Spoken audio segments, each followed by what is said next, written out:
Hello guys, कैसे हैं आप लोग। तो आज स्टार्ट कर रहे हैं। आज हम एक और टॉपिक की बात करेंगे, है ना। हम पिछले बार क्या देखे थे, पिछले बार हमने स्टडी किया है कि यदि हमारे पास पॉइंट मास ना हो कि हमारे पास डिस्ट्रीब्यूटेड चार्जेस हैं तो उस केस में किसी एक पॉइंट पे इलेक्ट्रिक फील्ड कैसे फाइंड करें। ठीक है, आज उसका एक और केस देखने वाले हैं हम। आज हम देखने वाले हैं electric field strength on the axis of a charge ring. मतलब हमारे पास मान लो एक चार्ज रिंग है, इसको आपने चार्ज इसके आपके इसने आपने इसके पेरिफेरी पे चार्ज को डिस्ट्रीब्यूट किया हुआ है, ऐसे यूनिफॉर्म चार्ज आपने यहाँ पे डिस्ट्रीब्यूट किया हुआ है। तो इसके एक्सिस पे, है ना, इसका एक्सिस कैसा होगा, तो इसका एक्सिस कुछ ऐसा होगा। इसके एक्सिस पे किसी एक जनरल पॉइंट पे फील्ड का स्ट्रेंथ क्या होगा, ये हम निकालना सीखने वाले हैं। इस पॉइंट पी पे, जो कि यहाँ से इसके सेंटर से एक्स डिस्टेंस पे है, इस पॉइंट पी पे फील्ड का स्ट्रेंथ निकालना हम सीखने वाले हैं आज। ठीक है, ओके, तो स्टार्ट करते हैं। तो पहली बात तो ये है कि इलेक्ट्रिक फील्ड स्ट्रेंथ का फॉर्मूला क्या होता है। तो किसी पॉइंट चार्ज, यहाँ पे यदि मान लो एक पॉइंट चार्ज प्लस क्यू है, इसके कारण से किसी एक पॉइंट पी पे, जो कि यहाँ से आर डिस्टेंस पे है, उस पॉइंट पी पे फील्ड का स्ट्रेंथ क्या होता है, तो K Q by are square. ये फॉर्मूला होता है इलेक्ट्रिक फील्ड स्ट्रेंथ का इस पॉइंट पी पे due to this point charge. लेकिन ये फॉर्मूला काम करता है सब पॉइंट चार्ज के लिए। लेकिन यहाँ पे क्या ये एक पॉइंट चार्ज है? नहीं, यहाँ तो ये एक चार्ज का डिस्ट्रीब्यूशन है, यहाँ तो एक बॉडी है। तो क्या करेंगे यहाँ पे, इस फॉर्मूले को अप्लाई करने के लिए, इस फॉर्मूले को यूज करने के लिए हम यहाँ पे एक स्मॉल एलिमेंट चूज कर लेंगे, है ना। हमने यहाँ पे एक स्मॉल एलिमेंट चूज कर लिया। अब ये स्मॉल एलिमेंट जो होगा वो बिहेव करेगा लाइक अ पॉइंट चार्ज। ठीक है, ये स्मॉल एलिमेंट बहुत छोटा है और इस पे चार्ज की वैल्यू बहुत छोटी है। ठीक है, तो ये स्मॉल एलिमेंट जिसपे आपने जिसके ऊपर प्लस चार्ज है, इसके कारण से इस पे फील्ड का वैल्यू क्या होगा और फील्ड का स्ट्रेंथ क्या होगा, पहले हम ये देखते हैं। तो पहले ये बताओ कि इस पॉइंट पी पे इसके कारण से फील्ड का स्ट्रेंथ का डायरेक्शन क्या होगा। तो ये पॉजिटिव चार्ज है, तो इसके कारण से फील्ड का स्ट्रेंथ जो होगा इस पॉइंट से अवे फ्रॉम द चार्ज होगा, मतलब कहीं इधर की ओर होगा इलेक्ट्रिक फील्ड का डायरेक्शन। ठीक है, इस एलिमेंट के कारण से। ठीक है, तो मान लो कि ये एलिमेंट इस पॉइंट पी से एक डिस्टेंस आर पे है ना, और ये मान लो कि इस रिंग का खुद का रेडियस है कैपिटल आर। ठीक, और आप देख रहे हो कि यहाँ जो एलिमेंट है वो एक एंगल से यहाँ सबटेंड कर रहा है, इसको थीटा बोल दो। तो इस एलिमेंट के कारण से यहाँ पे फील्ड का स्ट्रेंथ वो होगा ई, इलेक्ट्रिक फील्ड का स्ट्रेंथ ई होगा। अब देखो, इलेक्ट्रिक फील्ड स्ट्रेंथ एक वेक्टर क्वांटिटी है और यहाँ पे ये तो ऑब्लिक वेक्टर आ गया। तो यदि यहाँ पे थीटा है तो ये भी क्या होगा, थीटा होगा। तो फील्ड का स्ट्रेंथ जहाँ पे थीटा बनेगा उधर की ओर क्या होगा, ई का कॉस कंपोनेंट, ई कॉस थीटा। और इसके परपेंडिकुलर इधर क्या होगा, ई साइन थीटा। ये होगा फील्ड का स्ट्रेंथ अलोंग वाई और अलोंग एक्स, इस पॉइंट के कारण से है ना, इस एलिमेंट के कारण से। अब ये देखो कि क्या मेरे को इलेक्ट्रिक फील्ड स्ट्रेंथ दो कंपोनेंट से मिल रहा है क्या। तो हाँ, एक तो एक्स के अलोंग और एक वाई के अलोंग है, एक तो कॉस कंपोनेंट एक साइन कंपोनेंट है। तो इसके कारण से इलेक्ट्रिक फील्ड का स्ट्रेंथ दो कंपोनेंट से मिल रहा है। तो हम ऐसे केस में क्या करते हैं, हम चेक करते हैं कि क्या ये एलिमेंट्स रिड्यूस हो पाएंगे, क्या ये कंपोनेंट्स जो ई के हैं वो रिड्यूस हो पाएंगे। तो उसको चेक करने का तरीका ये है कि जहां आपका एलिमेंट है उसके डायमेट्रिकली अपोजिट, इसके डायमेट्रिकली अपोजिट यहाँ पे एक और एलिमेंट चूज कर लो आप, है ना। तो ये दोनों ट्विन एलिमेंट्स हो गए अब तो, है ना, ये दोनों आपस में एलिमेंट्स आइडेंटिकल होंगे। यदि किसी बॉडी पे आप एलिमेंट चूज करते हो तो हर एलिमेंट आइडेंटिकल होता है। किसी बॉडी को हम सेम टाइप के एलिमेंट्स में तो बांटते हैं, है ना, एलिमेंट सेम होते हैं सबके पूरे बॉडी के। तो इसके कारण से भी, इस एलिमेंट के कारण से जो फील्ड होगा, वो फील्ड जो होगा वो पॉइंट से इस चार्ज से अवे होगा इधर की ओर, जिसका वैल्यू भी ई होगा। तो यदि ये एलिमेंट यहाँ से थीटा एंगल पे है तो ये एलिमेंट भी यहाँ से थीटा एंगल पे ही होगा। ठीक है, तो यदि थीटा ये है तो ये भी क्या होगा, थीटा होगा। तो देखो, इसका भी कंपोनेंट करना पड़ेगा मेरे इलेक्ट्रिक फील्ड का। तो इधर की ओर एक और कंपोनेंट आएगा इसका बेस की ओर, ई कॉस थीटा, और इसके परपेंडिकुलर एक और कंपोनेंट आएगा इधर की ओर, ई साइन थीटा। तो देखो कि जो इस पेयर के जो इलेक्ट्रिक फील्ड कंपोनेंट्स है वो खाली कॉस के कारण से ही हैं, क्योंकि ये दोनों आपस में इक्वल एंड अपोजिट है तो ये कट जाएंगे। तो फिर सिर्फ इलेक्ट्रिक फील्ड खाली बचेगा E cos theta plus E cos theta इन दोनों एलिमेंट का। ऐसा ही हर एलिमेंट के साथ होगा। ऐसे ही हर एलिमेंट के जो कॉस कंपोनेंट्स होंगे वो एड अप हो जाएंगे और साइन कंपोनेंट कैंसिल हो जाएंगे। ठीक है, इसका मतलब मेरे को यदि एक एलिमेंट का देखो, मैंने ये देखा कि electric field due to that small element क्या है, तो ये बेसिकली जो है ये डीई कॉस थीटा है ना। यदि इसको मैं ई ना बोल के डीई बोल दूं, क्योंकि इलेक्ट्रिक फील्ड और तो स्मॉल होगा, तो हर एलिमेंट का अपना अपना जो इलेक्ट्रिक फील्ड आएगा वो स्मॉल इलेक्ट्रिक फील्ड आएगा, डीई होगा, है ना। ये सब डीई होंगे, स्मॉल होंगे बहुत।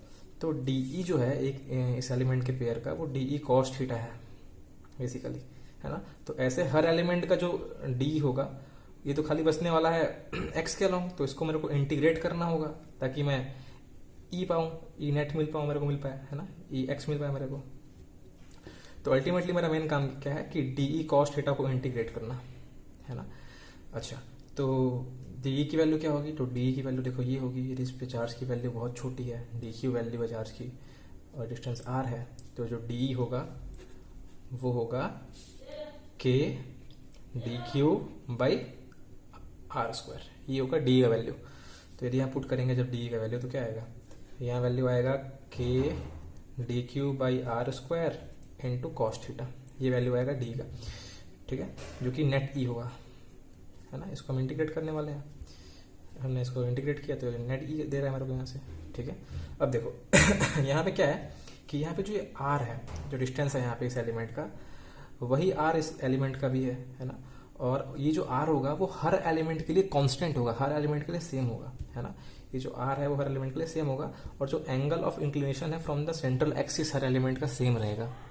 देखो इसको ऐसे फील करते हैं, इसको समझते ऐसे हैं। यदि इसी सेटअप को मैं ऐसे ओरिएंट कर दूं, देखो ऐसे ओरिएंट कर दूं कि यहाँ पे हमारा रिंग हो गया, ठीक है, जिसके पेरीफेरी पे हमने चार्ज को यूनिफॉर्मली डिस्ट्रीब्यूट किया हुआ है, और ये हमारा जहाँ पे हम लोग को इलेक्ट्रिक फील्ड फाइंड करना है। तो देखो, तो ये तो हमारा जो डिस्टेंस जो कि यहाँ से यहाँ तक जो कि x है वो तो कांस्टेंट है ही। देखो हमने एक एलिमेंट यहाँ पे लिया, तो इस एलिमेंट का यहाँ से डिस्टेंस r होगा, है ना। इस एलिमेंट का डिस्टेंस यहाँ से r होगा, वैसे ही इस एलिमेंट का डिस्टेंस यहाँ से r होगा।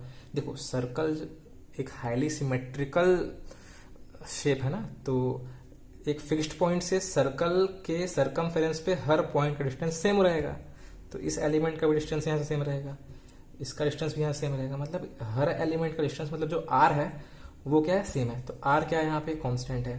रेडियस ऑफ रिंग भी क्या है, कांस्टेंट है। और हर एंगल का इंक्लिनेशन, हर एलिमेंट का angle from the this central line भी सेम रहेगी, है ना।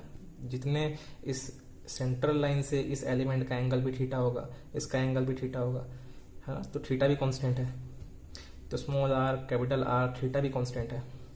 तो देखो यहाँ से क्या होगा, फॉर्मूले में के कांस्टेंट बाहर आ गया, आर कांस्टेंट बाहर आ गया, कॉस थीटा कांस्टेंट बाहर आ गया, बच गया इंटीग्रेशन ऑफ डी क्यू। ऐसे बहुत सारे डी क्यू आएंगे पूरे रिंग में, ठीक है। तो अब यदि आपको याद होगा तो तो एक एलिमेंट का है, जब हम पूरे रिंग का करेंगे तो हमको मिलेगा पूरे रिंग का चार्ज। तो let the whole charge of the ring be Q, capital Q, ठीक है। तो इसको इंटीग्रेट करने में क्या मिलेगा मेरे को मिल जाएगा capital Q K by are square cos theta into capital Q. ये आपको याद होगा कि इंटीग्रेशन ऑफ डी एक्स क्या होता है, तो एक्स होता है। ये कैसे हुआ, तो यार ये देखो ना, ये यदि मैं इंटीग्रेशन ऑफ डी एक्स लिखता हूँ एक्स, तो ये क्यों हुआ, क्योंकि ये इंटीग्रेशन ऑफ 1 डी एक्स मान सकते हो उसको आप, और 1 को लिख लो आप एक्स की पावर 0 डी एक्स, है ना। या फिर इसको ऐसे कर लो एक्स की पावर 0 + 1 अपॉन 0 + 1, बिकॉज एक्स की power n with respect to X क्या होता है, एक्स की पावर n+1 अपॉन n+1। तो यहाँ भी क्या हुआ, एक्स की पावर 0 + 1 अपॉन 0 + 1, तो ये हो गया एक्स की पावर 0 + 1 इज 1 अपॉन 1, तो यानी x। तो यहाँ भी इंटीग्रेशन ऑफ डी क्यू क्या होगा, तो integration of D Q is Q, है ना। और पूरे चार्ज को हमने क्यू माना है, कैपिटल क्यू, तो क्यू लिख दिया मैंने यहाँ पे, ठीक है। तो बेसिकली ये क्या है, तो इलेक्ट्रिक फील्ड जो है यहाँ पे आ रहा है के cos theta into Q by are square, k cos theta into Q by are square, ये आ रहा है इलेक्ट्रिक फील्ड का वैल्यू। लेकिन देखो क्वेश्चन में क्या है ना, क्वेश्चंस में आपको जब क्वेश्चंस देंगे तो क्वेश्चंस में आपको दिया रहेगा इस रिंग का रेडियस, क्वेश्चन में आपको देगा इस रिंग का रेडियस, और क्वेश्चंस में देगा आपको देगा इस पॉइंट का डिस्टेंस यहाँ से x। तो जो आपका यहाँ पे फॉर्मूला आया हुआ है ई का, जो कि है के cos theta into Q by are square, इसमें इस कॉस थीटा और आर को आपको चेंज करना आना चाहिए इस बड़े आर और स्मॉल एक्स में। तो अपना मेन काम जो होगा अभी वो होगा इस थीटा और आर को चेंज करना कैपिटल आर और एक्स के फॉर्म में। ठीक है, देखो कैसे करेंगे चेंज उसको। तो आप ये देखो, जब इसको आप ज्वाइन करोगे यहाँ से तो उसको हमने माना वो डिस्टेंस आर। ठीक है, और ये एंगल थीटा है। अब देखो, यदि इसी ट्रायंगल में ये एंगल थीटा है, डिस्टेंस आर है, ये रेडियस इसका आर है, कैपिटल आर है, डिस्टेंस एक्स है, तो यदि मैं लगा दूं कॉस थीटा तो क्या आएगा, ये आएगा X by R, small R. तो यदि पुट करें वैल्यू यहाँ पे, है ना, यदि हम यहाँ पे वैल्यू पुट करें तो यहाँ क्या आएगा, ई की वैल्यू ई की वैल्यू आएगी K X by R cube by are square. ठीक है, तो यहां से क्या आएगा value, K X cube by R cube. क्या अभी भी हमारे पास ये रेडियस आ पाया, कैपिटल आर आ पाया? नहीं, स्मॉल आर ही आया अभी तो स्मॉल आर को चेंज करना है मेरे को कैपिटल आर में। कैसे होगा, तो अगेन इसी ट्रायंगल का यूज करते हैं हम लोग, यहाँ से लगाते हैं Pythagoras theorem because angle is 90 degree. तो यहाँ से देखूं मैं, तो R square equal to capital R square plus x square है। तो यहाँ से आर की वैल्यू क्या होगी, R will be equal to X square plus R square plus x square का पावर 1/2। तो यहाँ से यदि मैं आर क्यूब निकाल लूँ यहाँ से, तो ये जाएगा R square plus x square का पावर यहाँ पे 3/2। तो यहां से ये हो गया के एक्स क्यूब बाई आर के बदले कर लो, ये आर क्यूब के बदले ये कर लो r square plus x square की पावर 3/2। ठीक है, तो ये हमारा जो है, ये हम इसको ऐसे electric field at this point P लिखते हैं, electric field eight point P. ठीक है, तो ये है इलेक्ट्रिक फील्ड इंटेंसिटी या इलेक्ट्रिक फील्ड स्ट्रेंथ या electric field on the axis of the charge ring. ठीक है, किसी एक पॉइंट पे। अब इसमें कुछ केसेस की बात कर लेते हैं, है ना, इसमें कुछ केसेस की बात करते हैं। तो इसमें कंडीशन नंबर 1 तुम ये देखो, यदि मैं आपसे पूछूं कंडीशन नंबर 1 कि इस यूनिफॉर्म रिंग के सेंटर पे चार्ज की वैल्यू क्या होगी, तो तुम क्या बोलोगे, तुम बोलोगे 0। आपको सिखाया गया है ना कि किसी भी यूनिफॉर्म सिमेट्रिकल चार्ज डिस्ट्रीब्यूशन के सेंटर पे चार्ज की वैल्यू क्या होती है, तो 0 होती है। ठीक है, चाहे वो ट्रायंगल हो चाहे वो रेक्टेंगल हो, यदि यूनिफॉर्म चार्ज डिस्ट्रीब्यूट किया है सिमेट्रिकली तो उसके सेंटर पे चार्ज की वैल्यू, इलेक्ट्रिक फील्ड स्ट्रेंथ की वैल्यू हमेशा क्या होती है, 0 होती है। तो ये तो हम फील्ड से जानते हैं, है ना, या हमने उसको वेक्टरली भी रिजॉल्व करके देखा हुआ है।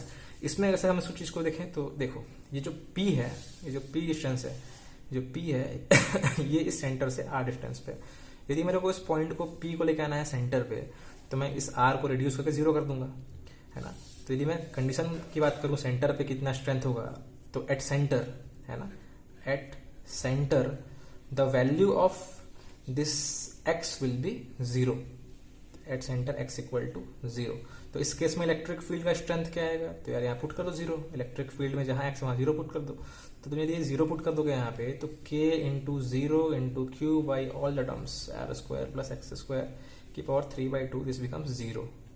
तो यहां से भी प्रूव हो गया कि electric field at centre in this case will be 0। ठीक है, एक और केस देखते हैं, 2 केस देखते हैं और। तो देखो केस 2 है ना, केस 2 तो यदि ये मान लो कि ये तो हमारा यूनिफॉर्मली डिस्ट्रीब्यूटेड चार्ज रिंग है, और इसमें आपको बताया कि इसमें जो कैपिटल आर है वो रिंग का रेडियस है, this is the radius of ring capital R. और इस पॉइंट पी पे इलेक्ट्रिक फील्ड का स्ट्रेंथ हमने निकालना अभी सीखा है। क्या फॉर्मूला था उसका, तो the formula of this electric field strength at P point was k x q by are square plus x square की पावर 3/2।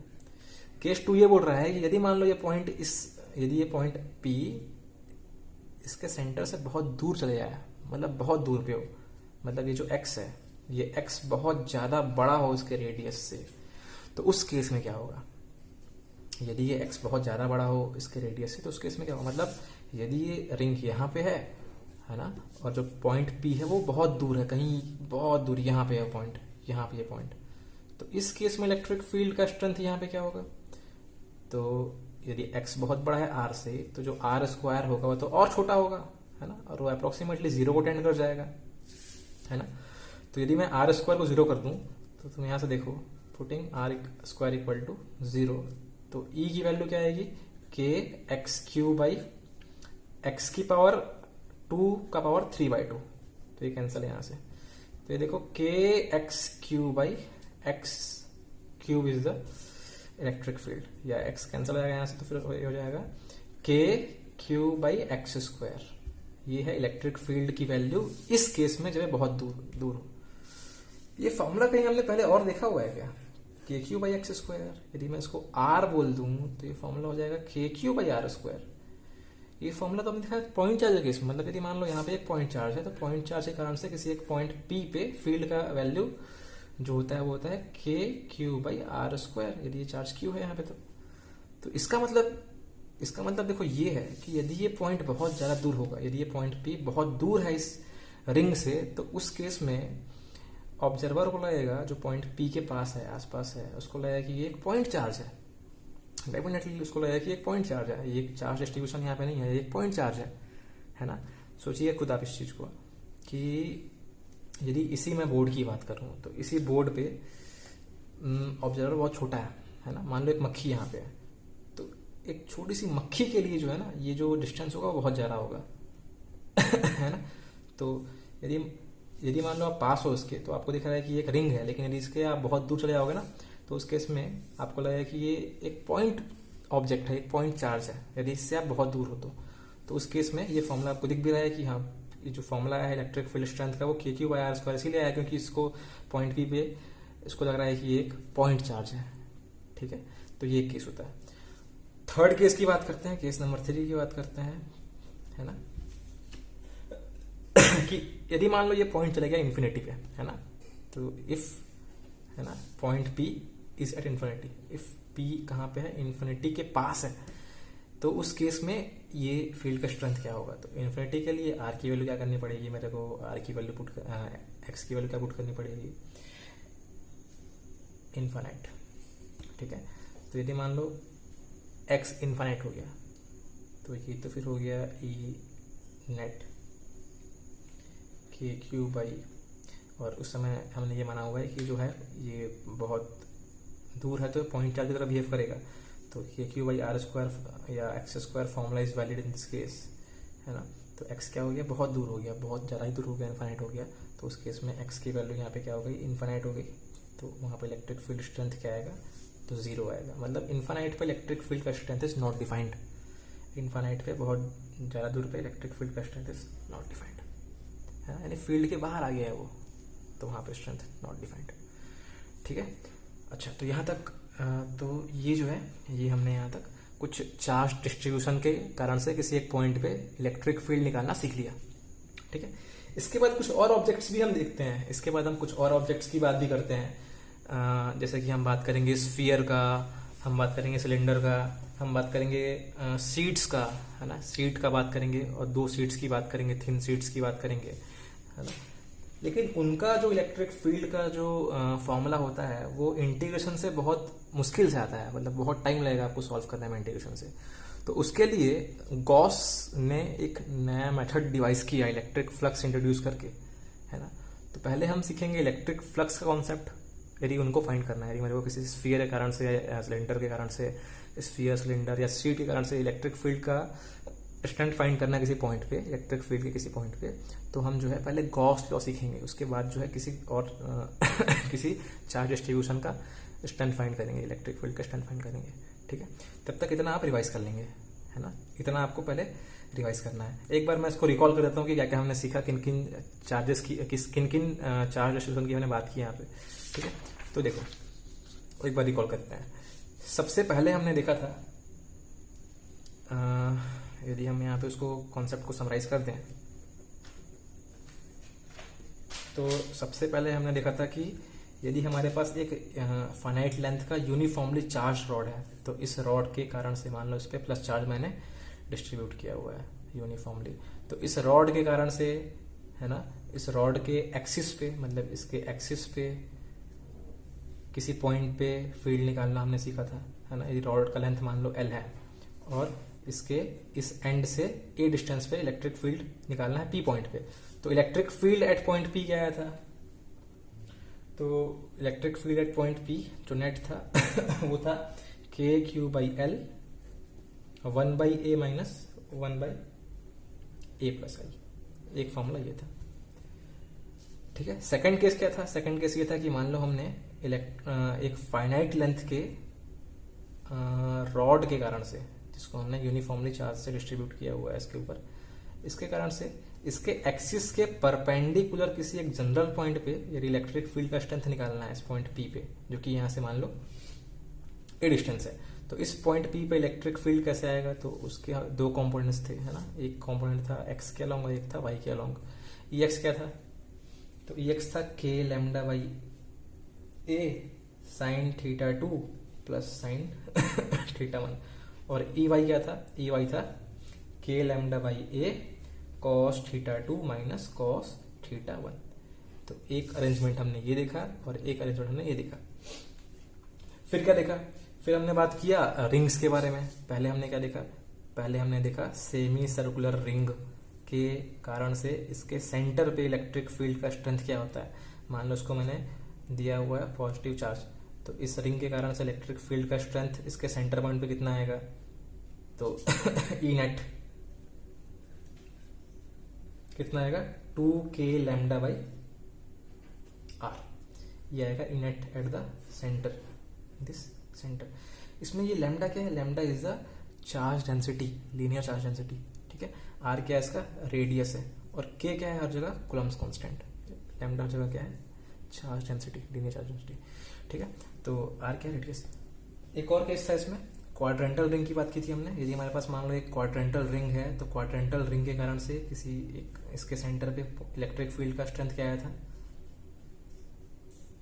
ये आया था E net equal to √2 times of k λ/r, ठीक है। अच्छा, इसमें एक जनरल केस भी था हमारे पास। इसमें हमने एक जनरल केस की भी बात की थी, है ना। वो केस क्या था? तो मान लो हमारे पास एक आर्क है, एक रिंग का हमारे पास एक आर्क है, तो उस टुकड़े के कारण से उसके सेंटर पे कितना इलेक्ट्रिक फील्ड आएगा, है ना। ये सेमी सर्कल नहीं है अभी, ये बस एक आर्क है है ना। तो इसके कारण से जिसपे हमने प्लस चार्ज दिया हुआ है यूनिफॉर्मली, इस पॉइंट पे फील्ड का वैल्यू क्या आएगा? तो वो आएगा 2k λ/r into sine α/2। Alpha क्या होता है? ये एंगल अल्फा, ठीक है। लैम्डा क्या है? Lambda is the charge distribution linear, और k क्या है? Coulomb's constant. r क्या है? इसका रेडियस r क्या है? इसका रेडियस, ठीक है। और हमने लास्ट में ये सीखा कि किसी रिंग के एक्सिस में इस पॉइंट पे इलेक्ट्रिक फील्ड का स्ट्रेंथ क्या होता है। तो मान लो इसका रेडियस r है और ये पॉइंट यहां से x डिस्टेंस पे है, तो इस पॉइंट P पे इलेक्ट्रिक फील्ड जो नेट होगा वो होगा kqx/r² प्लस x² का पावर 3/2। ये होगा net electric field at this point, है ना। इसके बाद जो है कुछ क्वेश्चंस दिखने वाले हैं इसके, है ना। इसके बाद कुछ क्वेश्चंस दिखेंगे हम लोग इसके, जो नीट में या फिर बोर्ड्स में आपके आए हुए हैं। तब तक इतने कॉन्सेप्ट्स को आप फटाक से रिवाइज कर लेंगे। ओके।